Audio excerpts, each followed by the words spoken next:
टंडो जानमां लॻ देह 264 परान नदी जे कप ते ॿोड़ मुतासिर जे इलाज लाइ जागो भील वेलफेयर ऑर्गेनाइजेशन पारां सिंधी हारी तरीक़े जे सहकार सां फ्री मेडिकल कैंप लगाई वई, जिते डॉक्टर गुलाब भील ऐं लेडी डॉक्टर सूअ भील पारां ॿोड़ मुतासिर मरीजनि जो मुआइनो कयो वियो। हुननि चयो त हू वसा वारो दवाऊं खणी आया आहिनि, सरकार कोशिशूं वठी माण्हुनि खे इलाज जूं सहूलियतूं ॾे। हिन मौक़े ते सिंधी हारी तरीक़े जा अॻवान लेखक मोहिब भील चयो त हू इंसान जे नाते सां ख़िदमत करे रहिया आहिनि। असां दोस्तनि सां सलाह करे दोस्तनि पंहिंजे मदद पाण त खीसे में पॉकेट मनी मां जो दवाऊं वठी हिते फ्री मेडिकल कैंप जागो भील वेलफेयर ऑर्गेनाइजेशन जे तरफ़ां हिते जेको त असां उनजो बंदोबस्तु कयो आहे माण्हुनि खे। हिते असां अची ॾिठोसीं त ॿार हिते ARI गैस्ट्रो मलेरिया में ऐं मुख़्तलिफ़ स्किन डिज़ीज़ में हिते जा माण्हू मुब्तला आहिनि।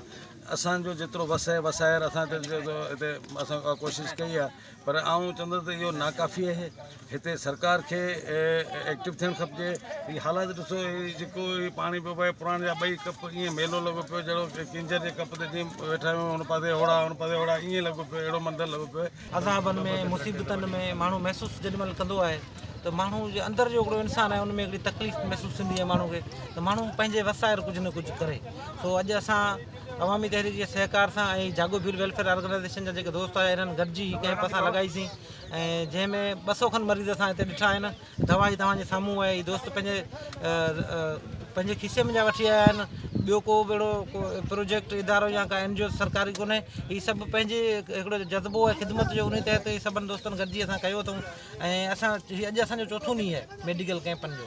कैंप ते कामरेड मिठू भील, मोहन भील, भलजी भील ऐं ॿिया पिणु मौजूदु हुआ। हिन मौक़े ते 200 मरीजनि जो इलाज कयो वियो। विज़िट कयो अवामी आवाज़ मीडिया ग्रुप जी वेबसाइट awamiawaz.pk।